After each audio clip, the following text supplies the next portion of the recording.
Georges se rend chez son médecin généraliste. Il envisage de demander un dépistage du cancer de la prostate. C'est une question que beaucoup d'hommes de plus de 55 ans se posent, même s'ils n'ont aucun problème. Je viens d'avoir 60 ans. J'entends dire autour de moi que les hommes de mon âge font faire le dépistage du cancer de la prostate. Alors je viens voir mon généraliste pour lui demander si ça vaut la peine pour moi de le faire aussi. Alors c'est quelque chose qui est à la fois simple et compliqué. Il y a des avantages et des inconvénients qu'on doit bien expliquer aux patients. L'avantage, c'est que ça va me permettre, si je prends 1000 hommes que je dépiste, je vais éviter la mort par cancer de la prostate à 2 de mes patients, donc 2 sur 1000. Par contre, je vais dépister toute une série de cancers qui, de toute façon, n'auraient pas évolué. Les gens seraient morts avec le cancer, mais ne seraient pas morts de leur cancer. Toutefois, ils vont vivre avec cette idée dans la tête qu'ils ont un cancer. Ceux à qui je vais proposer l'opération, eux, par contre, risquent d'avoir toute une série d'effets secondaires pas très intéressants ou pas très agréables, tels l'incontinence ou l'impuissance. On entend souvent dire que le cancer de la prostate est le cancer qui est le plus fréquemment diagnostiqué chez les hommes.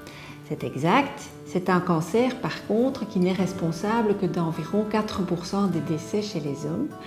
Cela vient du fait que c'est un cancer qui évolue très lentement et qui est diagnostiqué pour la moitié des cas après 75 ans. En conséquence, il y a beaucoup d'hommes âgés qui sont porteurs d'un cancer de la prostate, ils ne le savent pas toujours ou ils en ont des symptômes, mais ils vont mourir d'autre chose.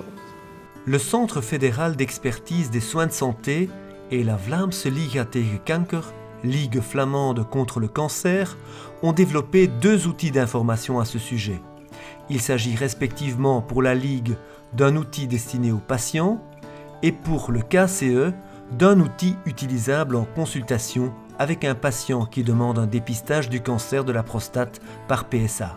Le KCE a développé, en collaboration vraiment très active avec les médecins généralistes francophones et néerlandophones, une brochure qui est destinée à être utilisée en consultation donc par les médecins avec les hommes de plus de 55 ans qui leur posent des questions. Et donc dans cette brochure, on peut trouver à la fois les risques de décès dans cette tranche d'âge-là, les avantages et les inconvénients du dépistage, ainsi que les conséquences de ce dépistage à court terme et à moyen et à long terme. Le dépistage systématique du cancer de la prostate par PSA n'est pas recommandé par les bonnes pratiques médicales.